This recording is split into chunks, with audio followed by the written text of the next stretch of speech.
ছাত্র জনতার গণ অভ্যুত্থানের আগে ছাত্রলীগের সন্ত্রাসীরা বিভিন্ন ক্যাম্পাসে মোটা দাগে 3টি অপরাধ আমাদের চোখে যেটি ধরা পড়েছে। একটি হচ্ছে অনেকগুলো অপরাধ করেছে।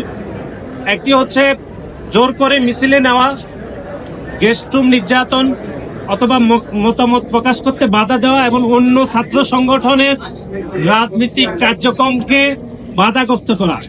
কিন্তু 5 আগস্ট ছাত্র জনতার গণ অভ্যুত্থান পরবর্তী সময়ে আমরা দেখেছি 2টি সংস্কৃতি বিলুপ্ত ঘটেছে। একটি হচ্ছে গেস্ট রুম কালচার, জোর করে মিছিলে নেওয়া। কিন্তু 5 আগস্ট ছাত্র জনতার গণ অভ্যুত্থানের পরে আমরা অন্য সংগঠনের রাজনীতি, প্রকাশ্যে গণতান্ত্রিক রাজনীতির বাধাগ্রস্ত করার সংস্কৃতি কিন্তু এখনো চলমান রয়েছে, যেটি গতকাল খুলনা প্রকৌশল এবং প্রযুক্তি বিশ্ববিদ্যালয়ে হয়েছে। কারণ আপনারা দেখেন, খুলনা প্রকৌশল এবং প্রযুক্তি বিশ্ববিদ্যালয়ে বৈষম্য বিরোধীর একটি কমিটি রয়েছে, যেই কমিটি জানুয়ারির 7 তারিখে প্রকাশিত হয়েছে। এবং ছাত্র শিবিরের এখানে একটি কমিটি আছে কি বা নাই সেটি সাধারণ শিক্ষার্থীরা জানে না। আমরা শিবিরকে স্পষ্টভাবে বলতে চাই, খুলনা প্রকৌশল বিশ্ববিদ্যালয়ে ছাত্র শিবিরের কমিটি না, এটি শিবিরকে নিশ্চিত করতে হবে, অথবা কমিটি থাকলে অবশ্যই ছাত্র শিবিরকে সেটি প্রকাশ্যে আনতে হবে। এবং গতকাল খুলনা প্রকৌশলী বিশ্ববিদ্যালয়ে যে ঘটনা ঘটেছে সেটিকে আমরা এভাবে বর্ণনা করছি যে বাংলাদেশে বড় বড় অগ্নিকাণ্ড যখন ঘটে আমরা দেখি সেটি ছোট ছোট শর্ট সার্কিট থেকে তৈরি হয়। এবং গতকাল খুলনা প্রকৌশলী বিশ্ববিদ্যালয়ে যে ঘটনা ঘটেছে সেটি যে শর্ট সার্কিট হয়েছে সেটি তৈরি করেছে খুলনা প্রকৌশলের বৈষম্য বিরোধী ছাত্র আন্দোলনের বিশৃঙ্খল মব। এবং এটির নেতৃত্ব দিয়েছেন খুলনা প্রকৌশল বিশ্ববিদ্যালয়ের বৈষম্য বিরোধী আন্দোলনের আহ্বায়ক ওমর ফারুক, এবং কেন্দ্রীয়ভাবে সেটি মনিটরিং করেছেন বৈষম্য বিরোধী ছাত্র আন্দোলনের কেন্দ্রীয় সমন্বয়ক বা আহ্বায়ক হাসনাত আব্দুল্লাহ।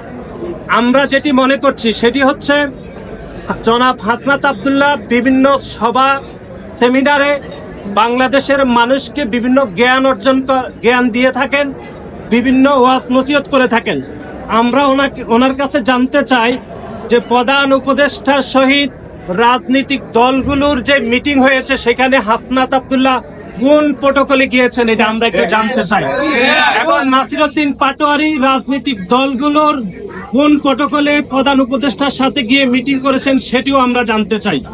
সুতরাং বাংলাদেশের সংবিধানের 36তম অনুচ্ছেদ চলাফেরার স্বাধীনতা, 37তম অনুচ্ছেদের সমাবেশের স্বাধীনতা এবং 38তম অনুচ্ছেদের সংগঠনের স্বাধীনতা এবং 39তম অনুচ্ছেদের মত প্রকাশের যে স্বাধীনতা, সেখানে বাংলাদেশের প্রত্যেকটি ক্যাম্পাসে যে কোনো ছাত্র সংগঠন রাজনীতি করার প্রকাশ্যে গণতান্ত্রিক অধিকার আছে এবং বাংলাদেশ জাতীয়তাবাদী ছাত্র দলেরও সেই অধিকার রয়েছে। এবং আপনারা জানেন যে বাংলাদেশের সরকার একটি আন্তর্জাতিক আইনে লিপিবদ্ধ রয়েছে বা অন্তর্ভুক্ত রয়েছে, যেটাকে আমরা সংক্ষেপে বলছি ICCPR, অর্থাৎ international covenant on civil and political rights. অর্থাৎ বাংলাদেশের যে কোনো নাগরিক তার মতামতের ভিত্তিতে যে কোনো রাজনীতিক অংশগ্রহণ করার চূড়ান্ত অধিকার রাখে।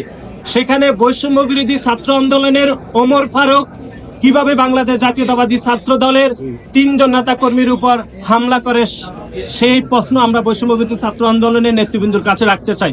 একই সাথে শিবিরকে আমরা পুনরায় প্রশ্ন রাখতে চাই যে খুলনা প্রকৌশল এবং প্রযুক্তি বিশ্ববিদ্যালয়ে তাদের কমিটি রয়েছে কিনা, যদি থেকে থাকে সেটি প্রকাশ্যে কিনা, অথবা কমিটি যদি নাই থাকে তাহলে সেটি তাদেরকে অবশ্যই নিশ্চিত করতে হবে। এবং গতকালের যে হামলা হয়েছে সেই হামলার বিষয়ে শিবির এবং বৈষম্য বিরোধী আন্দোলনের নেতৃবৃন্দকে অবশ্যই ব্যাখ্যা দিতে হবে বলে আমরা মনে করছি। সবাইকে ধন্যবাদ জানাচ্ছি।